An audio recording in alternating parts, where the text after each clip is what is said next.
आज ना बात बात तो माँ बाप कहते तुझे मरी ले जा, जरा सा गुस्सा आया अम्मा कहती तुझे हैजा ले जा।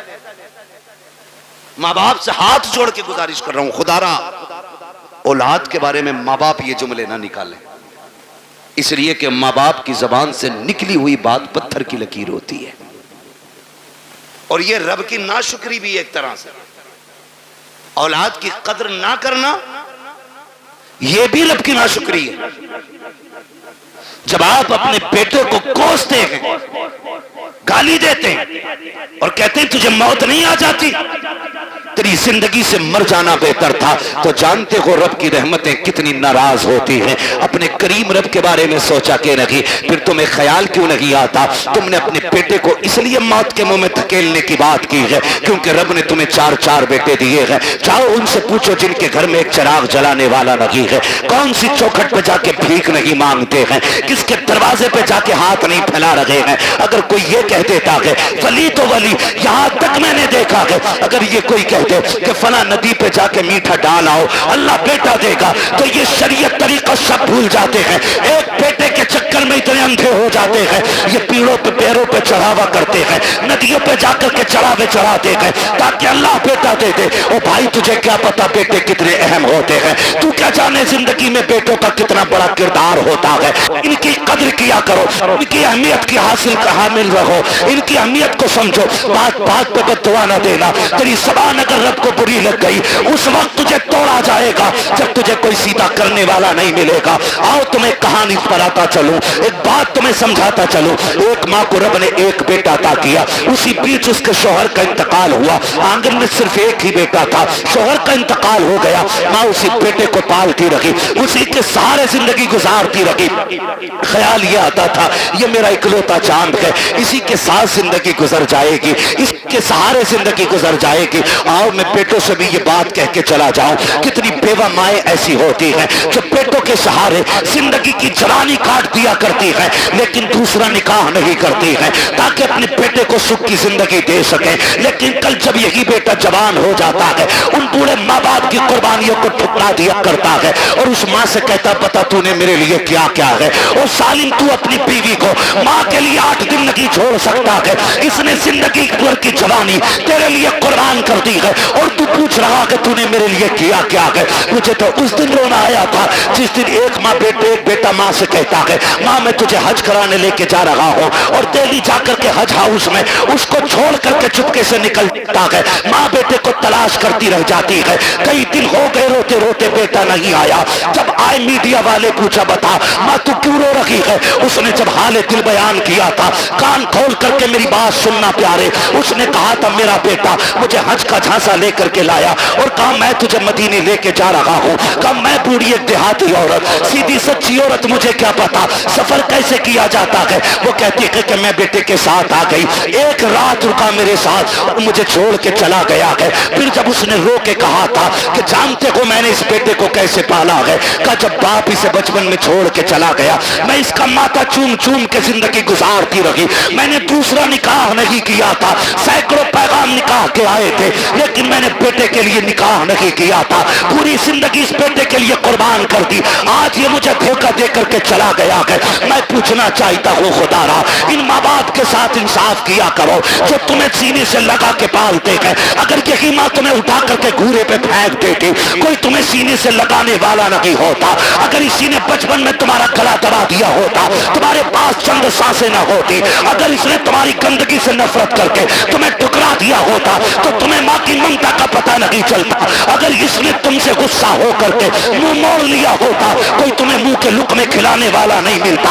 आज जो जवानी की दहलीज पे कदम रखा है ये इसी माँ की कुर्बानियों का नतीजा है, इसी बाप के रज्जगों का नतीजा है, इसी ने दर दर की खाक छानी है तो तुझे जवानी मिली है। और तुम्हें खुदा का वास्ता अगर माँ बाप तुमसे प्यार करते हैं, तुम्हें मशक्कत से पाला है, उनकी इज्जत किया करो, उनकी कदर किया करो। उस खातून उनको अल्लाह ने बेटा अता किया, लेकिन जानते हो जब बच्चे के बचपन के कुछ साल गुजरे गए, एक दिन कोई बच्चे से गलती हो गई, बच्चे ने कोई चीज का नुकसान कर दिया, माँ ने गुस्से में कह दिया था तुझे मौत क्यों नहीं आ जाती है। माँ ने आज कहा है लेकिन रब ने अपनी तकदीर के कलम से लिख दिया था, जैसी उसने कहा है तुझे मौत क्यों नहीं आती है, ये तो कह के भूल जाती है। बच्चे की परवरिश की जवान हो गया, अच्छी तालीम हासिल की डिग्री होल्डर हुआ, अच्छी सर्विस लग जाती है, जब सर्विस लगी है अच्छा रिश्ता हो जा रहा है, जब अच्छा रिश्ता हुआ है, शादी के चंद साल रह गए, चंद दिन रह जाते हैं शादी के, पूरी तैयारियां हो जाती हैं, घर में खुशियों का माहौल है।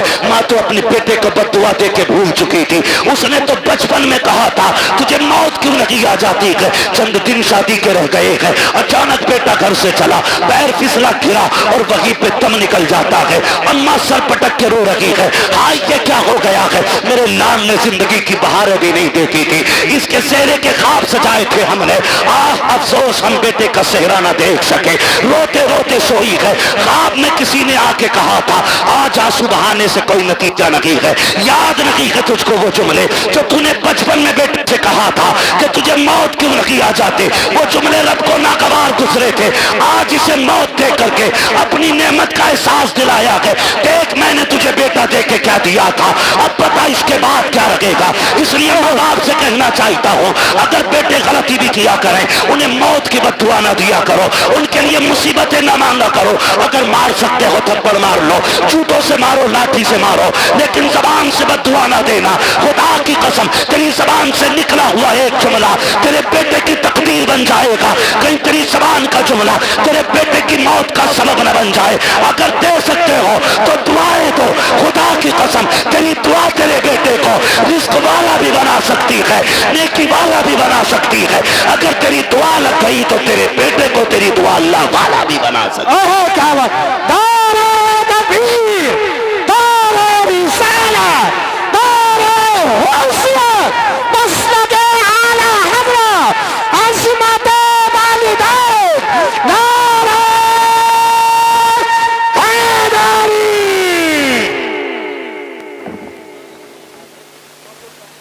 तवज्जो है सारे लोगों, चलूं आगे भी 10 मिनट बाकी है, जरा कह दे या रसूल अल्लाह।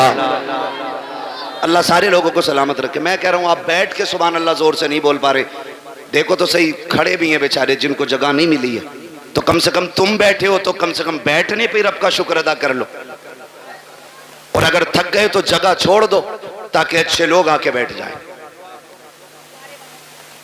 तैयार हैं? जरा बोले सुभान अल्लाह। पीछे वाले भी कहते हैं जरा या रसूल अल्लाह। बेटों से भी एक गुजारिश है, तुम जो रोड पे चलते हो ना, रोड पे थोड़ा मीटर भी देखा करो गाड़ी का। हाँ, बैठ जा मोटरसाइकिल पे फिर देख थोड़ी रहा। और ईद के दिन तो कुछ भी नहीं देखता, शर्ट खोलेगा सारे बटन के, वो बटन के शर्ट के सारे बटन खोलेगा और यूं एक्सीलेटर लेगा, टंकी फुल है, अब्बा ने 200 दिए थे, 300 अम्मी ने दिए थे, 500 रुपए में टंकी भर गई, फिर दाएं बाएं नहीं देख रहा। तुम जानते हो तुम्हारी एक छोटी सी गलती तुम्हारे माँ बाप को जिंदगी भर रुला सकती है। कह रहे आप मेरे आगे पीछे कोई रोने वाला ना, क्यों? माँ बाप भूल गया तू? रोने वाले कब होंगे? का जब बीवी बच्चे होंगे। अच्छा, वही तेरी हमदर्द है? अरे बताओ यार, मैं बीवियों के खिलाफ भड़का नहीं रहा हूं आपको, लेकिन समझा रहा हूं, मैं समझा रहा हूं आपको। आप कह रहे हो नहीं नहीं कोई रोने वाला नहीं है। सुन मेरे भाई, सारी खेती से ताल्लुक रखते हैं ना, अक्सर लोग किसान ही होंगे, क्योंकि हम सब जमीन से ताल्लुक रखने वाले लोग हैं। गेहूं की फसल कितने दिन में आ जाती है?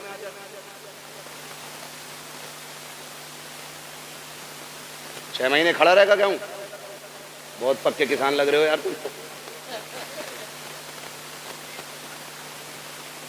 देखिए अब यहां मुझे गेहूं के बीज का प्रचार नहीं करना है। मोटी सी बात, धान अब तो 90, 60, 60 दिन में भी आ जाते ना कुछ धान, खरार वाले। साटा जिसे कह मैं कै दिन में आ जा, 61 दिन हो जाए 65, मशहूर तो 60 सही है। ठीक है, अपने हालत से भले ही मत काटो 90 दिन। ठीक है जी। एक किसान धान लगाता है ना, धान एक एक पेड़ को दिलो जान से पालता है। पालता है कि नहीं? देखा ना बेटे, कभी कभी हम किसी के खेत में गुजर जाएं, किसी का एक पेड़ टूट जाए तो वो लट लेके घर तक आता। तेरे लल्ला ने मेरे खेत में पैर रखा ही कैसे? और वो उसका आना गलत नहीं है, हक है उसका, मालिक है वो अपनी खेती का। आप होते कौन हो किसी का नुकसान करने वाले? और कई बार इतने ठलुए लोग होते हैं, मेड़ पे चल जाना, मेड़ पे तो धोरे के धान छोड़ता ही ना, ऐसा मारे मुट्ठी भर के सूता है ना। टूंगरिया, ये बता, तू पूरा दिन टूंगता रहे तेरा पेट भर जाएगा? जिसका नुकसान किया है वो गुनाह और उठा लिया तूने, तुझे तो कोई फायदा नहीं हुआ, अलबत्ता नुकसान। मेरे बच्चों कान खोल के सुनो बहुत गौर से। किसान एक धान लगाता है तो 60 दिन से कितनी उम्मीदें बांधता है। फसल आएगी, काटेंगे हम, झाड़ेंगे हम, फिर उससे बेच के पैसा लेंगे, पैसे से जरूरतें पूरी करेंगे, बहुत उम्मीदें लगी होती हैं। जरा सोच, अगर एक किसान 60 दिन में आने वाली फसल से इतना प्यार करता है तो बाप 25 साल में तैयार होने वाले बेटे से कितना प्यार करता होगा। खुद अंदाजा लगाइए। अगर 60 दिन में आने वाला पेड़ तुम पैर रख दो तो किसान का कलेजा निकल जाता है, जबकि अगले साल फिर 60 दिन में ये आ जाएगा। 90 दिन वाली खेती कर लेगा, धान फिर आ जाएगा। अब सोच तो सही, अगर हर साल के साल आने वाली फसल से हमें इतना प्यार है तो फिर अपनी नस्ल से कितना प्यार होगा। तुम जो गाड़ी पे बैठ के एक्सीलेटर लेके कहते हो क्या फर्क पड़ता है, टांग टूटेगी तो मेरी टूटेगी, भेजा निकलेगा तो मेरा निकलेगा। नादान तू नहीं जानता है, अगर टांग टूटी तू तो लेटा रहेगा बेड पे। माँ से पूछ वो कितनी रातें जाग के गुजारेगी, बाप से पूछ कितने चक्कर हॉस्पिटल के लगाएगा तेरी पट्टी मरहम पट्टी के लिए। जाओ आज भी हॉस्पिटल में जाकर के देख लो कितने ऐसे ब्रेन उनके फेल हो गए हैं, एक्सीडेंट के बाद के माँ बाप पे बोझ बन गई है औलाद। मैं आपसे कहना चाहता हूँ खुदारा, रोड पे निकला करो तो जिंदगी की हिफाजत के साथ निकला करो, एहतियात के साथ चला करो। ये मत सोचा करो कि मेरी टूटेगी मेरी टूटेगी, नहीं नादान, तेरी टूटेगी तुझे एक बार दर्द होगा, लेकिन जब तक तू तड़पता रहेगा उससे ज्यादा तेरे माँ बाप को तकलीफ होती रहेगी। तुम रोड पे चल करके कहते हो क्या है, मैं जिंदगी का मालिक हूँ, तू कुछ भी नहीं है। औकात क्या है, हैसियत क्या है? मालिक किसे कहते हैं? ठोकर लगी तब निकल जाता है, बंदा लगा तब निकल जाता है, जरा सी जोर से गिर गए तब निकल जाता है। किस मिल्कियत पे घूम रहे हो? और तुम्हें खुदा का वास्ता अपनी फिक्र करो ना करो, माँ बाप की फिक्र किया करो, उनके लिए शराफत से चला करो। गाड़ी पे जब बैठा करो दुरूद पढ़ के बैठा करो, दुआ पढ़ के बैठा करो। दुआ की बात तो छोड़ो, मेरी कौम को तो बिस्मिल्लाह पढ़ने का भी होश नहीं रहता है। कान में डीजे वाली लीड लगाई है, आंखें बंद करके गाड़ी खींच रहा है, न हॉर्न का पता चल रहा है, न दाएं इंडिकेटर का पता है, फिर एक्सीडेंट हो जाता है। कहते हैं गाड़ी वाले की खता थी, और तुझे खैरत क्यों नहीं आती है? कानों में लीडे लगा के चलने वालों, तुम्हें महबूब अलैहिस्सलाम ने कितना प्यारा तोहफा दिया था। जब गाड़ी पे बैठा करो तो सफर की दुआ पढ़ के बैठ जाया करो। आका मिलेगा क्या? का दुआ पढ़ के बैठ, दुनिया घूम के आ जा, खुदा की रहमतें तुझे जर्रा बराबर भी तकलीफ नहीं होने दे सकती। हाँ, लेकिन रब की रहमतों पे भरोसा ही कितना। वो पहला दौर था, कारी साहब क्या करे, बदली उठ रही है जरी डाल दो, अब तो देखता ही नहीं है 6-6 महीने बादल की तरफ को। हाँ, ट्यूबवेल है, मोटर है, समर है, ना हो बारिश 10 साल तक, लेकिन याद रखिएगा तुम्हारी तदबीर से रिस्क नहीं मिलेगा, रिस्क रब की तकदीर ही से मिलेगा। तुम जितने जतन कर लो, कोशिश करें अल्लाह की रहमत पे भरोसा करने के आदी बने। घर से निकला करो, दुआ पढ़ के निकला करो, अल्लाह खैरियत से तुम्हें लाए, खैरियत से लाए। वरना मैंने देखा 6 लोग गाड़ी में बैठे और किसी कोई फिक्र नहीं, अरे 6 हैं यार, देख लेंगे सबको, मौज मस्ती करते चलने 5 मिनट नहीं लगते गाड़ी के टुकड़े हुए मिलते हैं, लोगों की लाशें बिछी हुई मिलती हैं। क्या हो गया? ये तो 6 लोग निकले थे। मशीयत का नकीब कहता है तुम्हारी 6 की ताकत मेरी तदबीर के आगे कोई काम नहीं कर सकती है। अगर मैं चाहूँ एक लम्हे में मौत के बिस्तर पर लटा सकता हूँ। तुम्हें अपनी ताकत पे भरोसा नहीं करना है, अपनी तदबीर पे भरोसा नहीं करना है, रब की रहमत पे भरोसा करके निकला करो, अपने रब से दुआएं मांग के निकला करो, माँ बाप को धमकी न दिया करो। बात बात में नौजवान कह देता अभी जाके मर जाऊंगा डैर में, अभी लाइट का तार पकड़ लूंगा, अभी छत पे से कूद जाऊंगा। गैरत कर किससे बात कर रहा है? तुझे पता है कि जब तू ये जुमले बोलता है माँ बाप पे क्या गुजरा करती है? तुझे पता है जब तू धमकियां देता है तब माँ पे क्या गुजरा करती है? खुदा की कसम उन्हें दुख न दिया करो, तकलीफ न दिया करो। रब ने सांसें दी है, इनकी कदर कर लो। आखिरी सांस पे भीख मांगोगे, एक सांस नहीं दी जाएगी। जब सांसें अटकना शुरू हो जाएंगी सारी दौलत दे देना, एक दिन की मोहलत नहीं मिलेगी। आज अल्लाह ने जिंदगी दी है, इसकी कदर कर लो। एक एक सांस में कोशिश करो काबे वाला भी राजी हो जाए, हमसे मदीने वाला भी राजी हो। बेशक सुभान अल्लाह, सुभान अल्लाह, जिंदाबाद जिंदाबाद।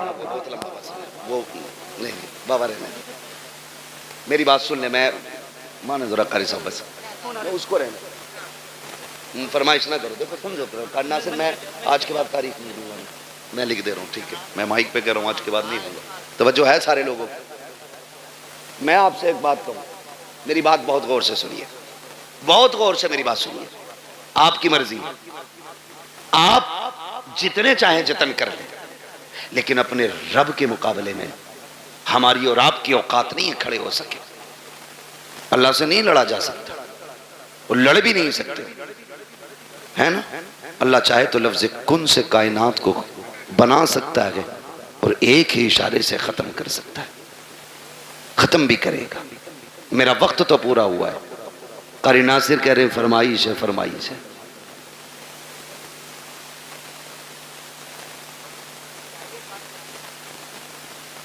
अल्लाह आपको सलामत रखे भाई, बर्दाश्त कर लेंगे 10 मिनट और। मुझे मालूम है मैं पंखों में बैठा हूं, कुछ लोगों पे पंखा भी नहीं होगा, मगर इस मोहब्बत से बैठे, अल्लाह सलामत रखे, है ना? जरा सारे कह दें या रसूल अल्लाह, अल्लाह सलामत रखे। आज ना फरिश्ते जा करके ना ठेकेदार के बेटे की कब्र में अपनी जब रहमतों की गठरियां लौटते होंगे ना, तो बेटा पूछता होगा आज ये रोशनी किधर से आ रही है? तो कहते होंगे मुबारक हो, तेरे बाप ने तेरे सवाब के लिए हुजूर की महफिल सजा के रखी है। नबी की बातें उधर हो रही हैं, खुदा की रहमत इधर हो रही है। ये बड़ी बरकतों वाली महफिल है। लोग पता नहीं क्या समझें या ना समझें, मैं इसके बारे में नहीं जानता हूँ, लेकिन इतनी गुजारिश है, ये महफिल इतनी बरकतों वाली है, इतनी बरकतों वाली है। हम जो सुन्नी इस महफिल को सजाते हैं ना, इस महफिल को जो सजाते हैं, ये इतनी रहमतों वाली महफिल है, इतनी बरकतों वाली है। इसमें जो आके बैठ जाता है बख्श दिया जाता है। असल बात है उस बख्शिश को बचा के रखना। आप आके बैठे, आप बख्श दिए गए, लेकिन अब कल से कोई काम ऐसा नहीं करना जो फिर वो नाराज हो। लेकिन हम कल से फिर वही भेड़ वाली चाल, जितने आके बैठ जाते वो सारे बोले बख्श दिए जाते। फरिश्ते कहते मालिक तेरी महफिल सजी थी, क्या बात है हो रही? कहा मुझे तुझे कोई करीम कह रहा था, कोई तुझे रहीम कह रहा था, कोई तेरे महबूब की बातें कर रहा था। वो जन्नत की भी बात कर रहे थे। रब फरमाता उन्होंने मेरी जन्नत देखी है? कहा नहीं। कहा फिर उन्हें कैसे पता चला? मुझे देखा नहीं, यकीन कैसे? फरिश्ते कहते होंगे एक देखने वाले का कहा मान लिया है, बिन देखे तुझे हमने खुदा मान लिया है। मालिक उनसे तेरे महबूब ने कहा खुदा है, तो उन्होंने कह दिया है। तेरे महबूब ने कहा जन्नत है तो फिर है, तेरे महबूब ने कहा दोज़ख है तो फिर अल्लाह सलामत रखे। ये सुन्नियों का अकीदा है। हुजूर ने कह दिया है तो तुम्हारे मुंह से जो निकली वो बात होके रही। मेरे नबी कभी झूठ बोलते ही नहीं। उन्होंने कहा है तो है। मालिक तेरे महबूब ने कहा, उन्होंने मान लिया। कबिंदे के कहा हाँ। रब फरमाता गवाह हो जाओ, जितने आए बैठे मैंने सबको जन्नती बना दिया है। फरिश्ते कहते हैं अल्लाह एक तो गुजर के जा रहा था मंडल लेने, मतलब किसी भी काम से, और वो मौलवी को देख के रुक गया या खाली लाइटिंग देख के रुक गया, भीड़ देख के रुक गया, उसका मकसद जलसे में आना नहीं था। रब फरमाता फरिश्तों मैंने उसे भी माफ कर दिया। अल्लाह वो क्यों बख्शा गया? रब फरमाता वो कोई भी था लेकिन महफिल तो मेरे महबूब की थी ना। फरिश्तों में उस गुनाहगार को देखूं या अपने महबूब को देखूं? मैंने महबूब के सदके में सारे ही बख्श दिए। बख्शे तो सब जाते हैं, असल है बचाना। इस बख्शिश को कितने बचाते? सुबह ही निकले और गाली बक दी सामने वाले को दाढ़ से। पहली बात तो आगा ना मस्जिद में, और आगा भी ना तो कह रहा तुझे पता रात कल हुआ घर में पुलिस आई थी। मतलब जो बात कहीं किसी को पता नहीं, मस्जिद में अगली सफ में बैठ के कह रहा। हाँ कह रहा तुम्हें पता है? हाँ तो उसके लोंडे को पुलिस ले गई। तो भाई सबसे पहले यही करने को मिला था तुम्हें, क्या नतीजा? ज़बानें भी साफ रखो, दिल भी पाक रखो। और मस्जिद में बैठ के कह रहा भाई कितना दान हुए तेरे? दान कितने हुए? क्यों मंडी में बैठाया, आज की दुकान पे आया कि बीज का प्रचार कर रहा है। मस्जिद है, मस्जिद है, एक ही सफ में खड़े हो गए महमूद व अयाज, ना कोई बंदा रहा ना कोई बंदा नवाज। ये बंदगी की जगह है, गंदगी की जगह नहीं। यहां बंदगी कीजिए, क्विंटल और किलो ना नापिए। ये सारी हरकतें हम लोग कर देते हैं, सारी हरकतें। इतनी अजमतों वाली महफिल है ये, जिसके नाम से सजाती जाती है अल्लाह अपने करम से उसकी भी मगफिरत फरमा देता है। कहीं ना दकियानूसी सोच रखने वाले कहते हैं यार सुनो तो मिलाद सिर्फ मैयत के लिए है, शादी में तो डीजे ही बजना चाहिए। याद रखिएगा हुजूर की महफिल है और रिश्ता हमारा हुजूर से मजबूत है। हम अक्सर कहते हैं मरने की तरफ देख न जीने की तरफ देख, जब चोट लगे दिल को मदीने की तरफ देख। हमें तो दुख भी मिलता है ना, तब भी हम हुजूर को याद करते हैं, तब भी हम हुजूर को याद करते हैं। और फरमाया गया ना अल्लाह किसी से बेटा ले, माँ बाप से अल्लाह बेटा ले, किसी का जवान बेटा अल्लाह ले, और वो माँ बाप उस बेटे की मैयत पे सब्र करे तो अल्लाह उनको बदले में बेहिसाब जन्नत अता फरमाएगा। वो तो कुछ लेता भी बेवजह नहीं, जो भी लेता है उसका सिला देता है, जबकि सब कुछ उसी का है, सब कुछ इसी का। मैंने रुमाल दिया कारी नासिर को, फिर ले लिया, और ये कहे इसका बदला दें तो कहेंगे बदला क्यों भाई, बदला क्यों? मेरा था मैंने ले लिया। मैं अपना दे करके इनसे लूं फिर इनको बदले में और इससे बेहतर चीज दूं तो लोग कहेंगे बड़ा अच्छा आदमी है यार। अगर बंदा ये करे तो लोग तारीफ करने लग जाते हैं, वो रब कितना करीम है। बेटा उसी ने दिया, हमें सांसें, हमें सांसें, माँ बाप बहन भाई, अगर वो ले ले उसी का है ना। और इस पे अकीदे के मजबूत थे हुजूर के सहाबा, इतने मजबूत थे, इतने मजबूत थे कि हंसते हंसते जान देते थे, लेकिन फिक्र नहीं करते थे, फिक्र नहीं करते थे। एक जंग हुई मुसलमानों से, कुछ मुस्लिम लोग कैदी बना लिए गए, कैदी बना लिए गए। मुजाहिदीन, 3 मुजाहिदीन कैदी बने। तो वो जो ईसाई बादशाह था उसने कहा फांसी का फंदा लगाया जाए, फांसी का फंदा लगाया जाए। कहा क्यों? कहा इन्हें फांसी देनी। फांसी का फंदा जब लटक गया ना और तैयारी हुई, वही पहले इसको लटकाओ, तो जो उसके पीछे खड़ा था वो दौड़ के आ गया, ना पहले मुझे लटका। कहा क्यों? कहा मैंने तुम्हारे आदमी सबसे ज्यादा मारे। जब उसने इतना कहा तो पीछे से तीसरा आ गया, कहा नहीं पहले फांसी मुझे दो। कहा तुझे क्यों भाई? कहा ये मारता जरूर था लेकिन रास्ते तो मैं ही बताता था, मैं ही बताता था। फिर पहला आगे आ गया, कहा नहीं फांसी मुझे पहले दी जाए। कहा तूने क्या किया है? कहा सुने ये रास्ते बताता था, ये मारता था, लेकिन जब ये लौट के जाते थे मैं कहता था यार और काफिर मारने हैं, ठहरो। का मैं इनको पकड़ पकड़ के फिर लाता था, फिर तुम्हारे लोगों को मरवाता था। उसने कहा तुझे मौत से डर नहीं लग रहा है? कहा नहीं। कहा किस लिए नहीं लग रहा है? कहा हमने महबूब के कदमों में जिंदगी पाई है, हमने हुजूर की चौखट पर जिंदगी पाई है। हमारे नबी हमें बता दिया है कि हमारे नबी ने बता दिया है मरने की देर है, जन्नत के रास्ते खुले मिलेंगे। कहा जो तू चाहे कर ले, हमें जिंदगी उतनी प्यारी नहीं है जितनी रब की राह में हमें मौत प्यारी है। उसने कहा जाओ मैंने तीनों को माफ कर दिया है। कहा किस लिए? कहा दुनिया जिंदगी के लिए भागती है, तुम मौत के लिए भाग रहे हो। मैं सोच रहा हूँ जिसके जवान इतने प्यारे हैं वो आका खुद में कितना प्यारा रहा हो। ओहो क्या बात है, सुभान अल्लाह, जिंदा। मैं तुम तीनों की जिंदगी माफ कर देता हूं। उसने तीनों को जिंदगी बख्श दी। हम मुसलमान हैं, हम यहां जीने के लिए नहीं आए, हम यहां मरने के लिए। अल्लाह ने बेटा दिया, ले लिया, मालिक तेरी मर्जी। तू लेना भी जानता है, देना भी जानता है, तेरे खजानों में कमी नहीं है, तू चाहेगा तो इससे बेहतर सिला देगा। और अगर उसने बेटा लिया है तो उसमें कोई ना कोई हिकमत होगी। अल्लाह का कोई भी काम हिकमत से खाली नहीं होता है। और अगर आप ये सोचें पता नहीं मेरे बेटे का क्या हो रहा होगा, मेरा बेटा क्या होगा, मेरे बेटा कब्र में है, मेरे बेटा यहाँ होता तो ऐसा होता, मेरा बेटा यहाँ होता तो वैसा होता, ऐसे बैठ के बातें करता, वैसे बैठ के बातें करता।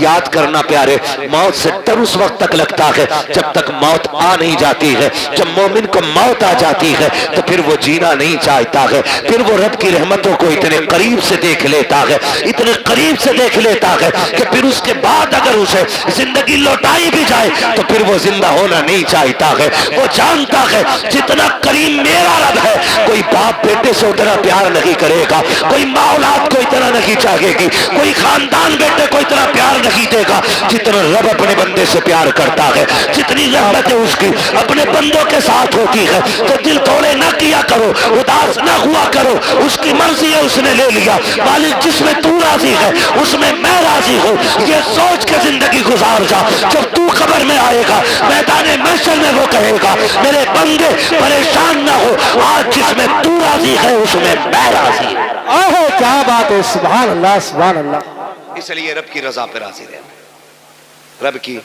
रजा पे राजी रहना, अपनी फिक्र करनी है। किसकी? अपनी फिक्र। फरमाया गया कि जब मलकुल मौत रूह निकाल के जाते ना और घर में रोया पिटाई पड़ती है तो मलकुल मौत ठहरते और आवाज दे के कहते हैं घर वालों अगर तुम्हें अपने अंजाम का पता चल जाए, काश तुम ये समझ जाओ एक दिन तुम्हें भी ऐसे ही मरना है और तुम्हें पता चल जाए मरने के बाद की जिंदगी, तो वो कहते हैं कि तुम फिर इसके बजाय अपने आप पे रोगे। अपनी फिक्र करें, अपनी मरने से पहले लोगों के हक अदा करके जाए, हक अदा करके जाओ। तख्ती लगी पड़ी है कब्र पे बड़े लंबे अलकाबात के साथ, फला हाजी मरहूम, भाई किसी का नाम आ जा बुरा मत मानना, अच्छन खां पुत्थन खां बब्बन खां, लग गई तख्ती। एक बार तख्ती लगी है फिर उसके बाद कोई फूल डालने भी नहीं आता। फूल तो क्या, कब्र बैठ जाए तो मिट्टी डालने भी लोग नहीं आते। तू तख्ती लगा के तेरे बच्चों ने सोच लिया हक अदा हो गया। जो हराम की जमीन मारी थी ना, खा औलाद रही है, लठिया तुझ पे फिरेगी। ये याद रखना, और बेटों से कहो तुम वापस कर दो, कह रहे हमने थोड़ी लूटी है, तो अब्बा ने लूटी थी, हमें तो विरासत में मिली है। क्यों? माले गनीमत है, माले गनीमत है। तेरी मेरी औकात क्या है? समझ तो सही। हुजूर के विसाल का वक्त करीब आया। आका करीम सहाबा का सहारा लेकर के चौक में आए। फरमाया बिलाल मदीने में ऐलान कर दो, हो सकता है आज मेरी लोगों से आखिरी मुलाकात हो। हजरत बिलाल ने जब यह ऐलान किया, लोग चीख पड़े, रोते हुए दौड़े गलियों में और चौक में भीड़ लग गई। हुजूर सहाबा का सहारा लेकर के चौक में तशरीफ लाए। भीड़ लगी है हुजूर के दीवानों की। आज कह रहे अरे देखा जाएगा, 2 कुरान खानी फालतू करा देंगे अब्बा के नाम की, एक पतीला और ना सही, जमीन 4 लाख की पतीला बन जा रहा 4000 में। कौन दे रहा जमीन? एक पतीला फालतू बनवा देंगे। सुन, तेरी मेरी औकात क्या है? कुछ भी तो हैसियत नहीं। मेरे नबी को देख, खुदा की कसम हुजूर फरमाते हैं सहाबा, मैंने 63 साल तुम्हारे बीच में गुजारे, तुम्हारे साथ रहा हूं। बशरी तकाजे के मुताबिक अगर किसी को कोई तकलीफ हो गई हो तो आज वो बदला ले ले या माफ कर दे। मेरे ऊपर किसी का कर्जा है तो आज वो मुझसे अपना कर्जा ले ले। सहाबा की आंख में आंसू आ गए। या रसूल अल्लाह आपसे मांगेंगे? फरमाया मैं अपने रब से इस हाल में मिलना नहीं चाहता कि मुझ पे किसी का एक सिक्का भी हो। ये कौन कह रहा है? वो कह रहे हैं जिन्होंने बैतुल मुकद्दस में सारे नबियों की इमामत की है, जो महराज में अरशों से भी आगे गए। वो कह रहे हैं मैं अपने रब से इस हाल में मिलना नहीं चाहता कि मुझ पे किसी का 1 रुपया भी हो। आज बीगे बीगे हजम कर जाते हैं। अब्बा का कफन बड़ा चिट्टा था, बड़ी खुशबू आ रही थी, अब्बा मरे थे। और भाई तेरे बाप के ऐब इस तरह की करामतों से छुपने वाले नहीं है। अब्बा बड़े अच्छे थे, कुत्तों को पानी पिलाते थे, बकरियों को चारा खिलाते थे। बस तुझे अब्बा की अच्छाइयां याद रह गई। वो जो गरीब की 3 बीघे दवाई थी, वो तुझे बाप का पाप याद नहीं है। वो जो सिसकते रह गए थे यतीम, तेरे आपने अंगूठा लेकर के उन गरीबों का हक मार लिया था। तुझे बाप की वो तबाहकारियां याद नहीं है। याद रखना प्यारे, मरने के बाद एक एक शय का हिसाब होना है। क्या तुमने नहीं देखा कब्रिस्तान पे जब बंदे को दफनाया जाता है, बेटे खड़े होके कहते हैं किसी पे मेरे बाप पे किसी का हक हो तो आके मुझसे ले ले। और गैरत आनी चाहिए, खाया तेरे बाप ने था, तू कब्र पे खड़े होकर के माफी मांग रहा है। कहता मेरे बाप को माफ कर देना। जब थप्पड़ उसने मारा था माफी उसी को मांगनी थी, हक उसने खाया था माफी उसी को मांगनी थी। जब तक वो माफी नहीं मांगेगा हिसाब इतनी जल्दी बराबर सराबर नहीं होगा। मरने की तैयारियां करो मेरे यार। कोई मुखिया हो, प्रधान हो, जमींदार हो, ठेकेदार हो, मौत सभी को आनी है, कोई बचने वाला नहीं है। आका करीम फरमाते हैं लोगों किसी का मुझ पे कुछ हो तो आकर के ले लेना। जब इतनी बात कही है सहाबा की चीखें निकल जाती हैं। एक सहाबी नाम हजरत उकाशा है, उठ के खड़े हो जाते हैं, कहते हैं या रसूल अल्लाह मेरा आप पे हक है। आका फरमाते कौन सा हक है? कहा या रसूल अल्लाह आप सफे सीधी फरमा रहे थे, उसी बीच में सवारी को मारते हुए अचानक आपकी छड़ी मेरे लग गई थी। आका मेरे कमर पे आपका कोड़ा लगा था, मुझे उसका बदला चाहिए। जैसी इतनी बात उकासा ने कही है अबू बकर उमर तड़प जाते हैं। हुजूर की तबीयत इतनी अलील है कि सरकार अपने सहारे खड़े नहीं हो पा रहे हैं। बुखार की शिद्दत इतनी है कि एक रंग आ रहा है एक जा रहा है। सहाबा कहते हैं उकाशा शर्म तो कर, ये वही है जिन्होंने जन्नत का रास्ता बताया है, ये वही है जिन्होंने हमें वहदानियत सिखाई है, ये वही है जिन्होंने हमें रब से मिलाया है। इनसे बदला लेने की बात कर रहे हो। उकाशा कहते मुझे मेरा बदला चाहिए। आका करीम फरमाते हैं सहाबा ठहर जाओ। कहते या रसूल अल्लाह बदला ऐसे नहीं। कहा फिर कहा आपका जो कोड़ा लगा था आज मुझे वही कोड़ा चाहिए, वही कोड़े से मुझे बदला लेना है। मेरे नबी ने इतना सुना, फरमाते हैं सलमान जी या रसूल अल्लाह का हमारी बेटी खातून जन्नत के घर चले जाओ, उनके यहाँ से वो कोड़ा ले आओ। सलमान फारसी गए हैं, कहते खातून जन्नत कहा जी का कोड़ा दे दीजिए। बेटी बेटी हुआ करती है खुदा की कसम। का क्या काम है कोड़े का?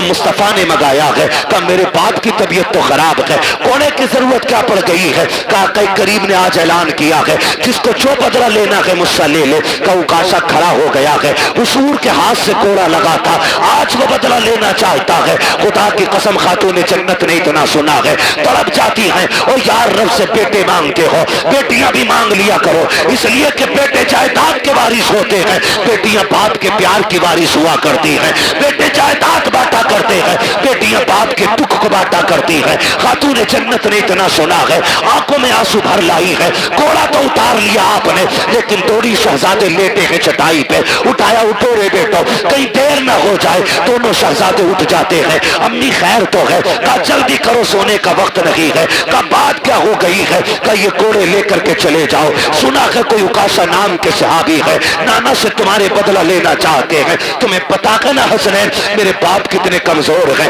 बुखार की शिद्दत है, तुम्हें पता है ना कितने दुखों से गुजर रहे हैं रहमतुल्लिल आलमीन। का जी अम्मी जान, का जाओ बेटे अपने नाना की बारगाह में चले जाओ, और वो सहाबी जो नाना से बदला लेना चाहते हैं उनसे जाके उनको राजी करो, अगर एक घोड़े के बदले में तुम्हें 100 घोड़े भी खाने पड़े तो बेटे हंस के खा लेना, लेकिन मेरे बाबा के घोड़े ना लगने देना।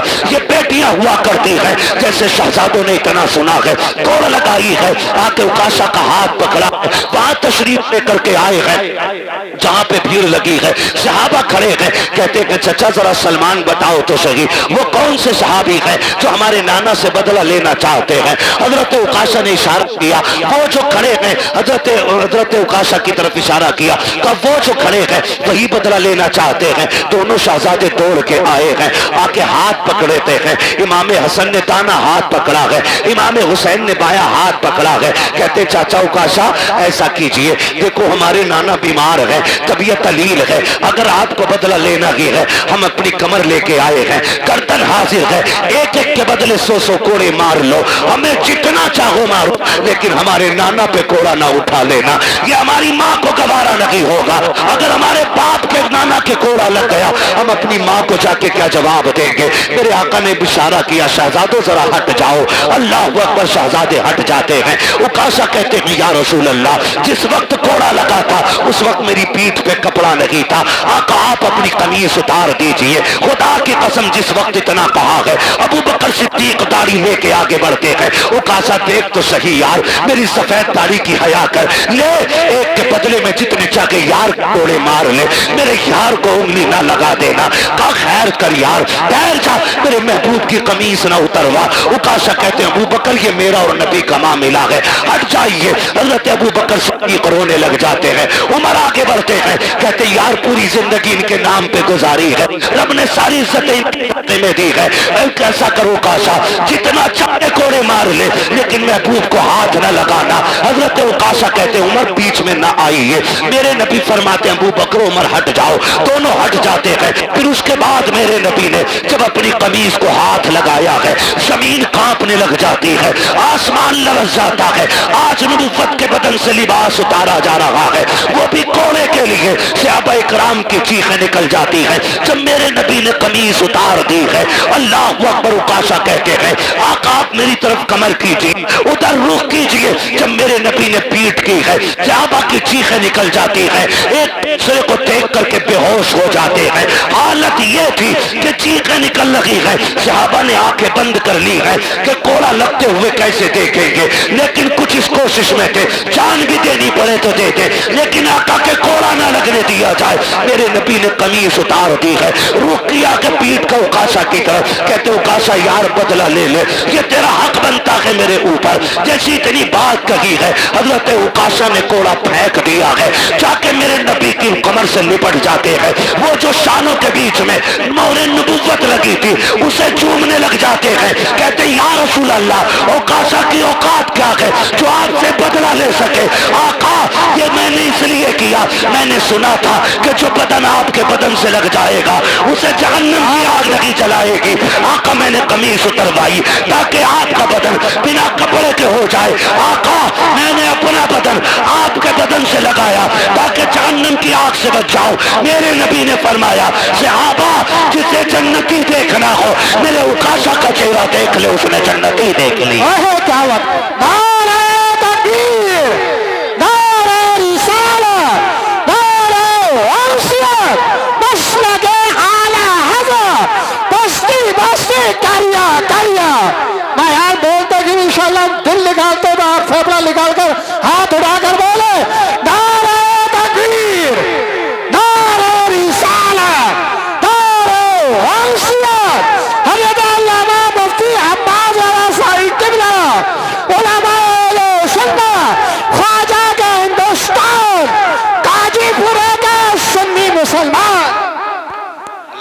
सलामत रखे आप लोगों को, अल्लाह जज़ाए खैर दे। इन मोहब्बतों को सलाम जो आपने पेश की है, ये मेरा इलाका ज़रूर है, लेकिन ये सच्ची बात है कि बाहर वाले लोग शायद शोहरत की वजह से, नाम की वजह से इतना प्यार करते हो, लेकिन आप लोग दिल से प्यार करते हैं। मेरे इतने करीब होने के बावजूद भी इतनी मोहब्बत है आपकी, अल्लाह आपको सलामत रखे। और मेरे कोई 8 हाथ पैर नहीं है, 4 आंखें नहीं है, जैसे आप हैं वैसे ही मैं हूँ, लेकिन ये इज्जतें, ये मोहब्बतें सिर्फ इस वजह से है कि ये तेरा करम है आका के बना लिया है अपना। कहाँ मुझसे ये कभी ना, कहाँ सिलसिला तुम्हारा। ये जो इज्जतें, ये मोहब्बतें हुजूर की वजह से, हुजूर की वजह से हमारा तन मन धन सब कुछ हुजूर पे कुर्बान, सब कुछ हुजूर पे कुर्बान। और हो भी क्यों ना, जब तक बिके न थे तो कोई पूछता न था, तुमने खरीद कर हमें अनमोल कर दिया। मेरी दुआ है अल्लाह यामीन भाई को नेमल बदल अता फरमाए, अल्लाह उस बच्चे के वालिदैन को सब्र जमील अता फरमाए, अजर जजील अता फरमाए। माँ बाप दोनों से गुजारिश करूँगा, आप घर का मजबूत पाया हो, अगर आप टूटे तो परिवार टूट जाएगा, आप कमज़ोर पड़े तो परिवार कमज़ोर पड़ जाएगा। अल्लाह ने एक लिया के बाकी सलामत है, मुसल्ले बिछा के उनकी लंबी जिंदगी की दुआएं मांगा करें। हाथ उठा के अपने रब को नाराज ना करना, नाशुक्री के जुमले बोल के मालिक क्यों ले लिया, मेरा तो एक ही बड़ा था ना, कभी ना कहना मालिक तेरी मर्जी है, तूने बेटा लिया है, तू हमें भी तो ले सकता था। मालिक तू मालिक है, जिसकी चाहे तू जान ले ले, तू जिसे चाहे सांसें दे दे, उसके फैसले पर राजी होके देखो, अल्लाह तुम्हारे 2 बेटों में 4 बेटों की बरकतें अता फरमाएगा। तुम्हारे इस चमन को